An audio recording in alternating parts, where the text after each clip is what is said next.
Chalo, now everyone pay attention here. We are discussing the primary functions of a commercial bank. Right? We have already seen the first primary function of commercial bank, which is accepting deposits. There are four different type of deposits given in your textbook. The first one was current account deposit, second is savings account, third is recurring deposit, and fourth one was the fixed deposit. Right? We are going to study the second point today, providing credit facilities. Providing credit facilities.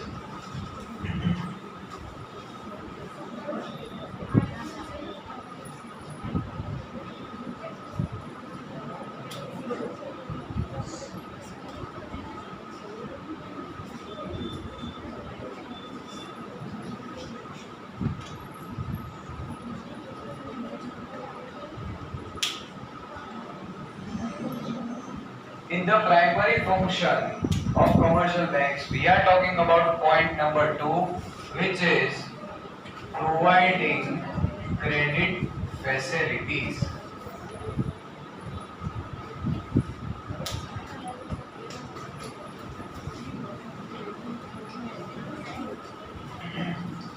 Now, what does bank do with the money that has been deposited with it by different customers?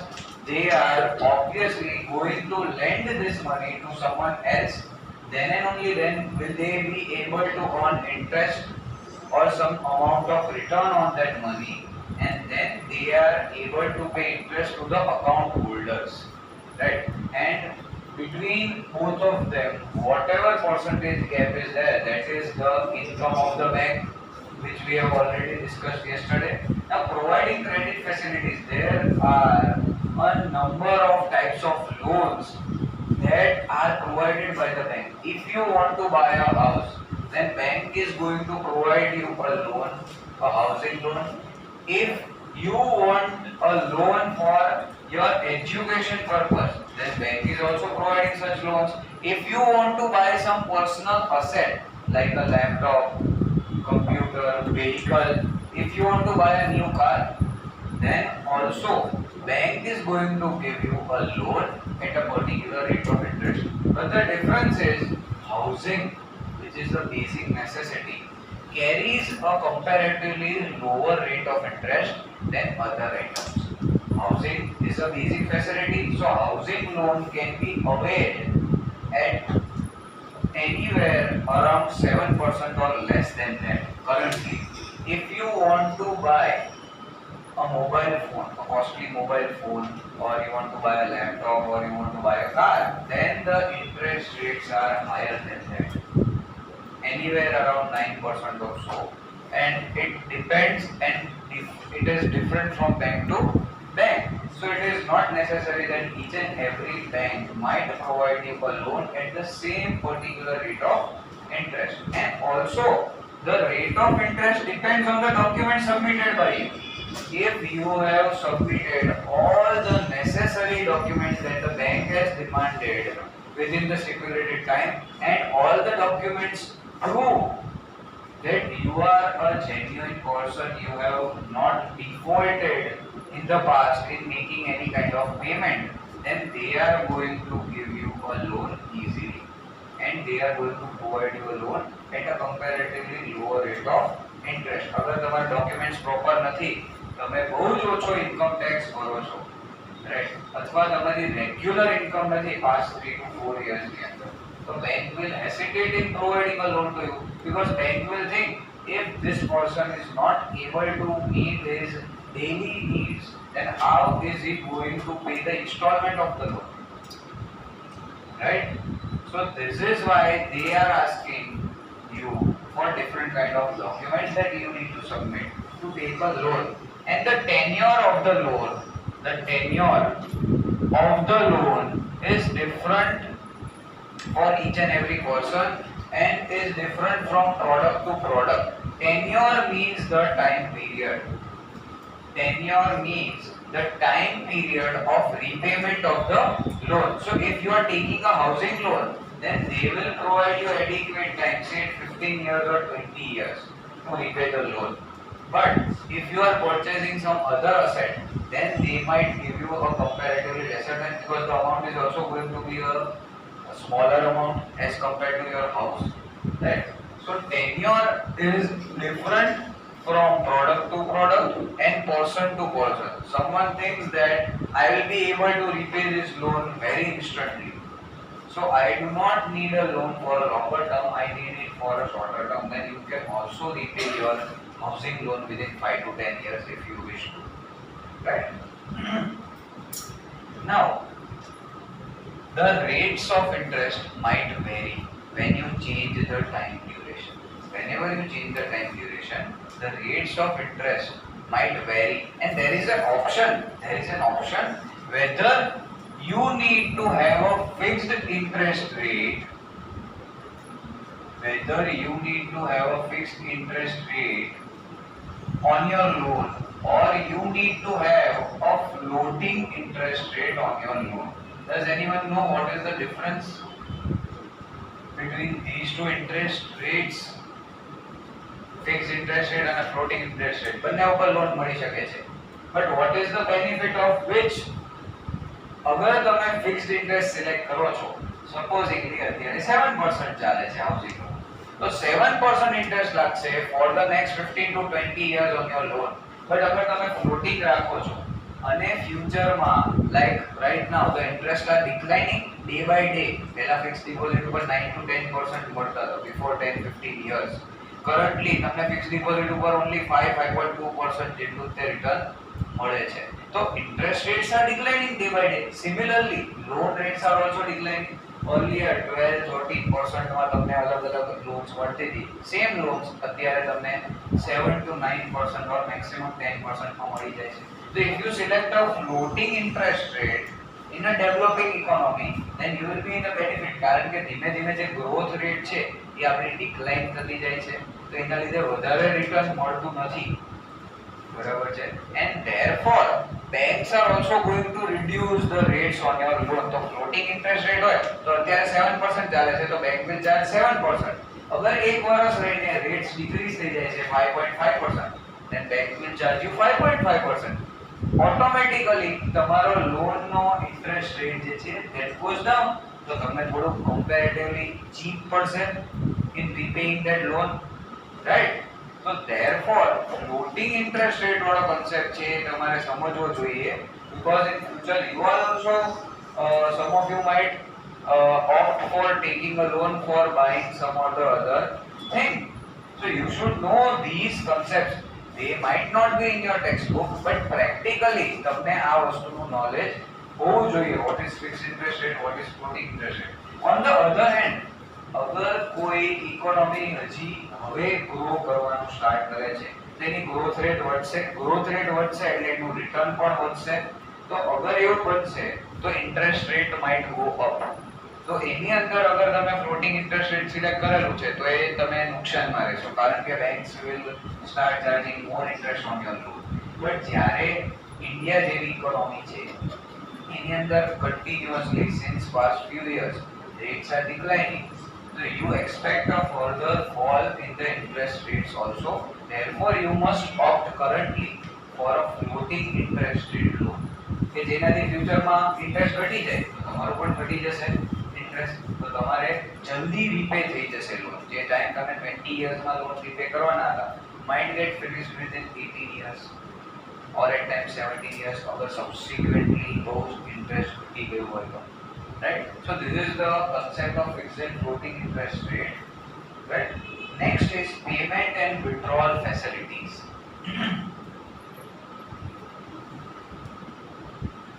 Payment and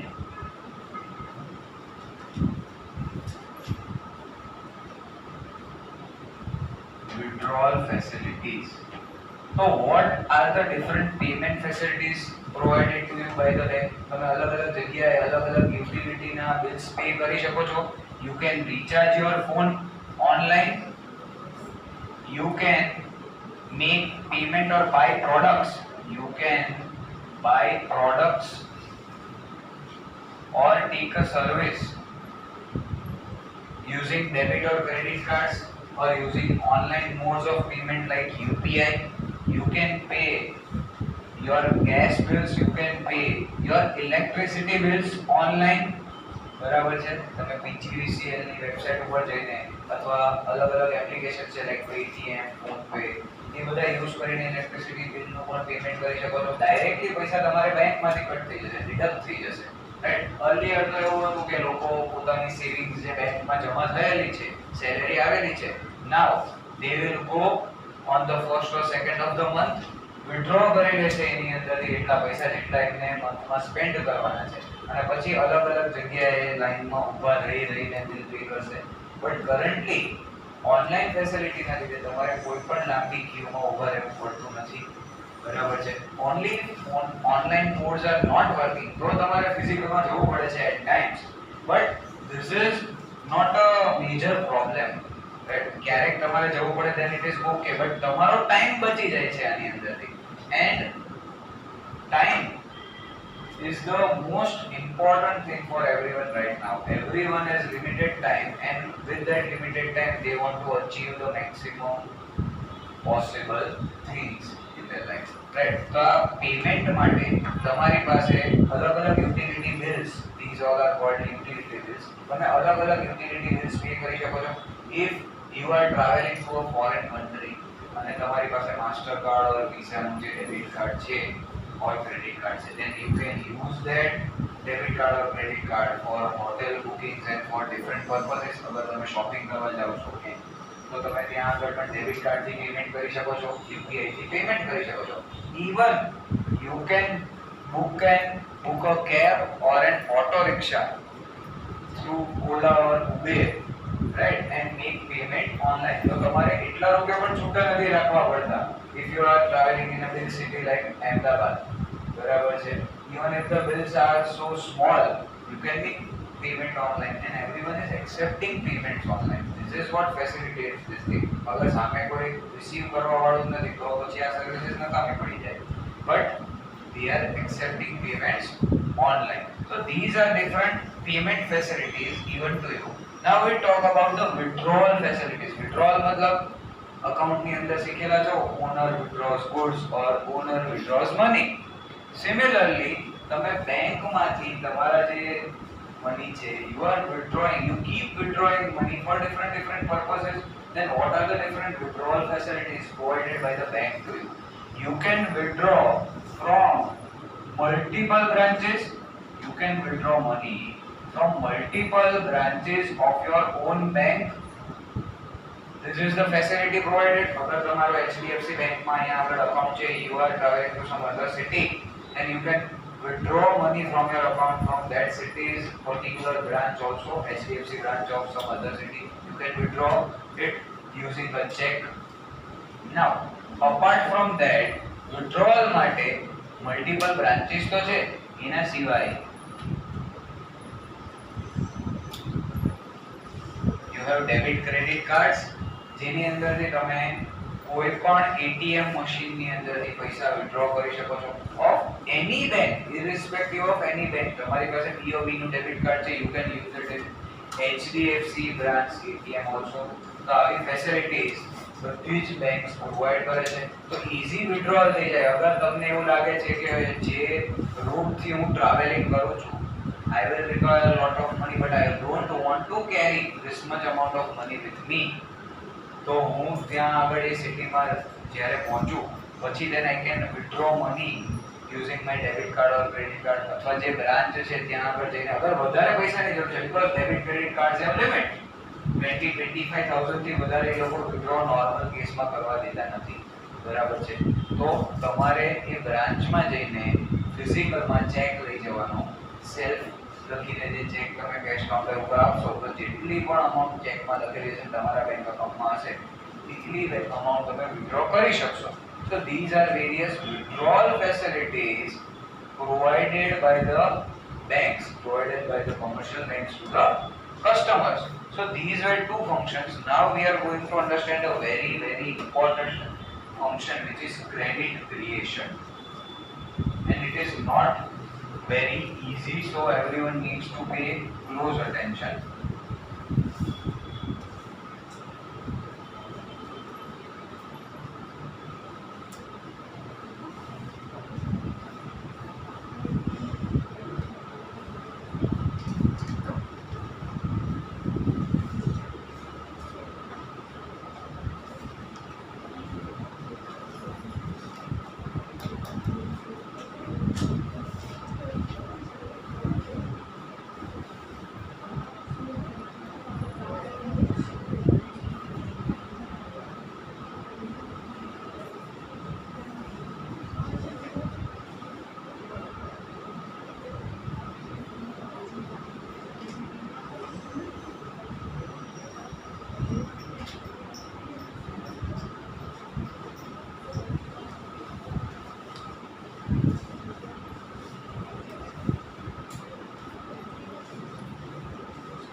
Now,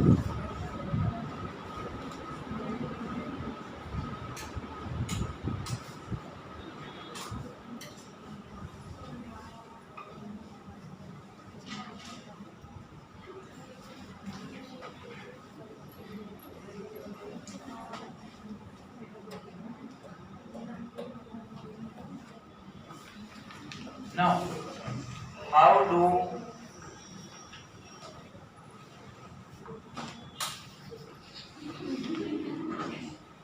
okay done settled? How do banks create credit? Banks are instrumental in mobilizing money is what we have studied. But how do banks actually create credit is what we are going to learn right now. Now, whenever a bank receives a deposit, whenever a bank receives a deposit, say customer A has deposited 1 lakh rupees with the bank, then it is mandatory for the bank to reserve some of the amount as a cash reserve. કે એ બધા જ આ completely 1 lakh રૂપિયાની loan નથી આપી શકતી. અમુક percent બેંકે પોતાની પાસે cash reserve તરીકે રાખવું પડે છે. Remaining amount it can lend as a new loan to some other customer.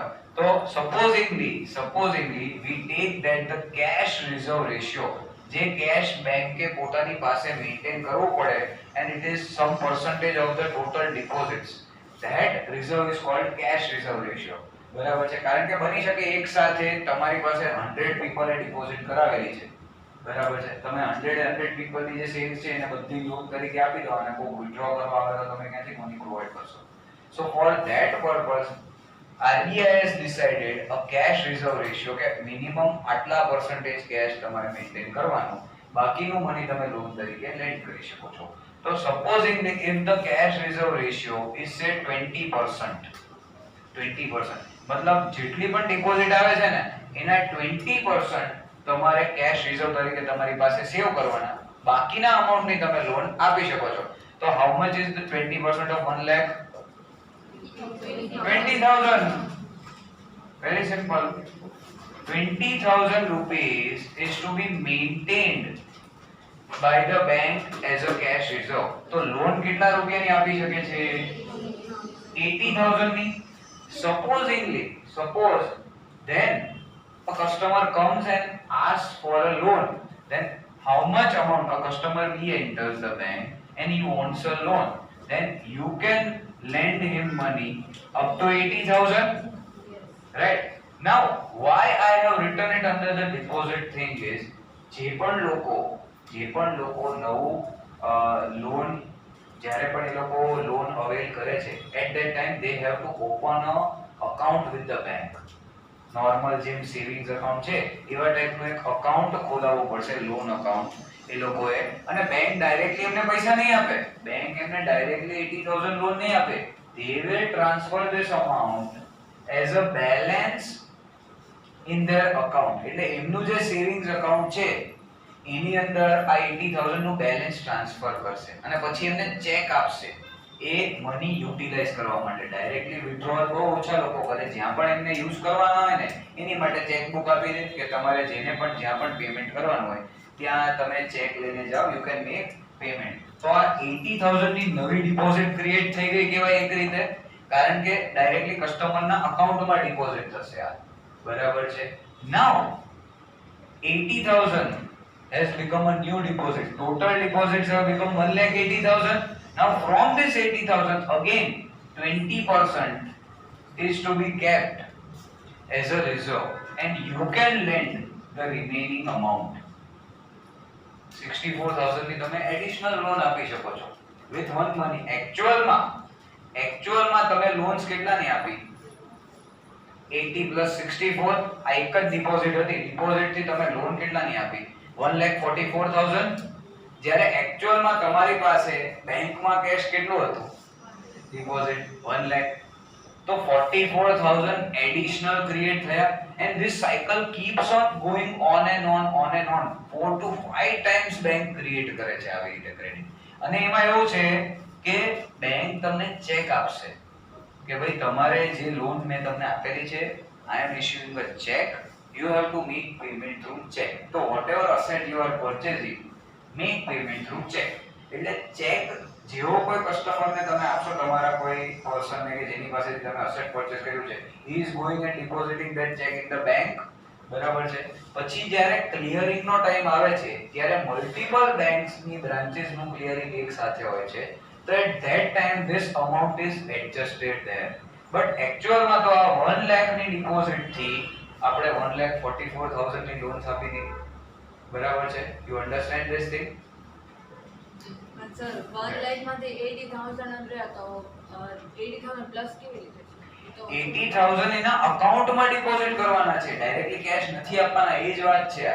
આ સિસ્ટમ એવી છે કે એ લોકો તમને કેશ ક્યારેય નહીં આપે. If you are taking a loan, they will provide a check. તો એમની પાસે જે આરબીઆઈ પાસે, એસબીઆઈ પાસે જે પણ એમની પાસે જે ફંડ એમને પ્લેસ કરીને રાખેલું હશે, બરાબર છે, as well as day to day ટ્રાન્ઝેક્શન્સમાં જે ચેક્સ આવે છે ક્લિયરિંગમાં, બરાબર છે. સપોઝ કે બીઓબી ના કોઈ પર્સને એચડીએફસી બેંક વાળા પર્સનને ચેક આપ્યો છે, then HDFC will demand money from BOB કે ભાઈ તમે મને આટલા રૂપિયા આપી દો, એક કસ્ટમરે ચેક મોકલેલો છે. તો whenever clearing happens, ત્યારે એ લોકોએ જે ડિફરન્સ અમાઉન્ટ સેટલમેન્ટની બાકી રહેતી હોય at the end of the day, એટલી જ અમાઉન્ટ એડજસ્ટ કરવાની રહે છે એ લોકોને. એટલે that is a different circle. But તમારે ખાલી આટલું જ વસ્તુ સમજવાની છે. You do not have to think further than this. You just have to understand how banks are creating such credit. તો 80,000 એના અકાઉન્ટમાં ડિપોઝિટ કરશે. જેવા એ ડિપોઝિટ કરશે, તમારું total deposit value will increase and they are allowed to give an additional loan of 64. Again, cycle keeps going on and on, right? So up to 4 or 5 times, જ્યાં સુધી બહુ મિનિમલ અમાઉન્ટ ના થઈ જાય ત્યાં સુધી બેંક્સ ક્રેડિટ ક્રિએટ કરે છે. તો with 1 lakh rupees of deposits, banks are able to create credit of up to 4 to 5 lakhs. Already આપણી કન્ટ્રીની અંદર જ્યારે પણ you say depression or રિસેશનનો scenario છે, તો એટ ધેટ ટાઈમ સર્ક્યુલેશન ઓછું છે મનીનું, તો people need more money to buy things and products. અને અગર money circulate thase, then everyone will be able to earn some profit. So therefore banks are doing this kind of a process in which they are creating credit, continuously giving loans to people. એટલે જ્યારે પણ લોકો spend કરે એ money, ત્યારે automatically ઇકોનોમીની અંદર કેશનું અથવા મનીનું circulation વધી જાય છે. બરાબર છે. whether the money is in cash form or it is put in the bank, right? This is how the circle keeps going on and banks are able to create more money than what they actually hold in their bank accounts. So this is an important function of a commercial bank. The next function is, and they have also mentioned in the last line, they have also given a formula, as well as in the last line they have mentioned that whenever current accounts avail bank overdraft facility, at that time also it leads to credit creation. You know what is a bank overdraft? Everyone? Accounts ની અંદર પણ તમારે તો આવે છે એ concept. Bank overdraft મતલબ તમારા bank balance કરતા વધારે amount તમે withdraw કરો છો. બરાબર છે. So if you are spending more than what you actually have, then also again credit will be created, right? Now the credit creation formula is primary deposit into 1 upon cash reserve ratio. એટલે કેટલા times તમે multiply કરો છો આ amount ને, how can you know? Then you have to apply a simple formula. Deposit કેટલા rupees ની કરી હતી? 1 lakh ની. Now 1 upon CRR. So if the CRR is 20, right, 20%. So what you have to do? You have to convert this percent into normal terms. So you have to write 20 upon 100. 20% is 20 upon 100. Everyone understands this? Now this 100 is going to go up. So with 1 lakh of deposit, you are able to lend loans or create credit of up to 5 lakh rupees. This is what they have mentioned in the formula. अगर CRR 10% છે તો 10 into 100 તો 10 times તમે create કરી શકો છો. 10 lakh rupees નું credit create કરી શકો છો તમે. Right? This is how banks are instrumental in mobilizing the money. Now the fifth function is interbanking transactions. The fifth function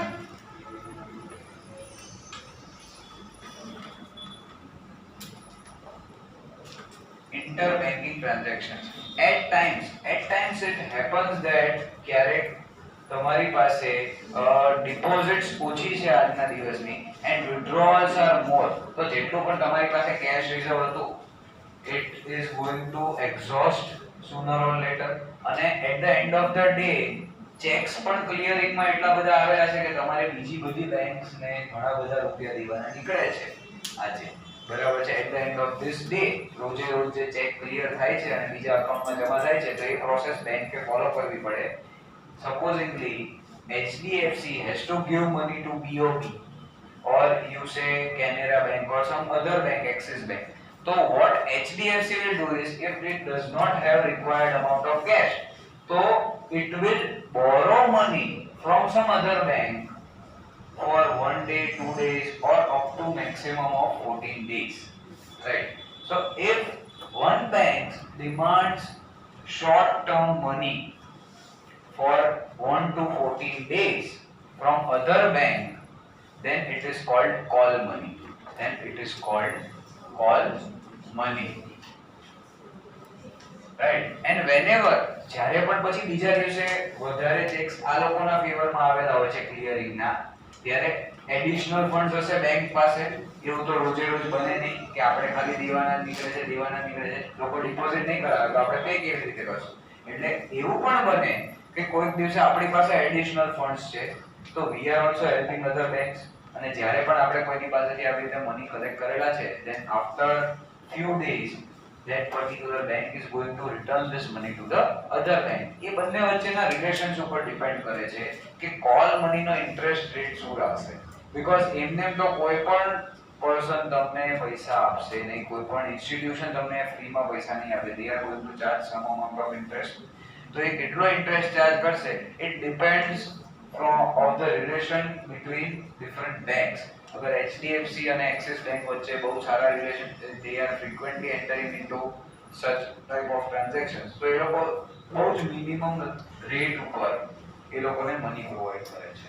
Right? So this is the last primary function of commercial bank which is mentioned in your book which you need to understand in detail.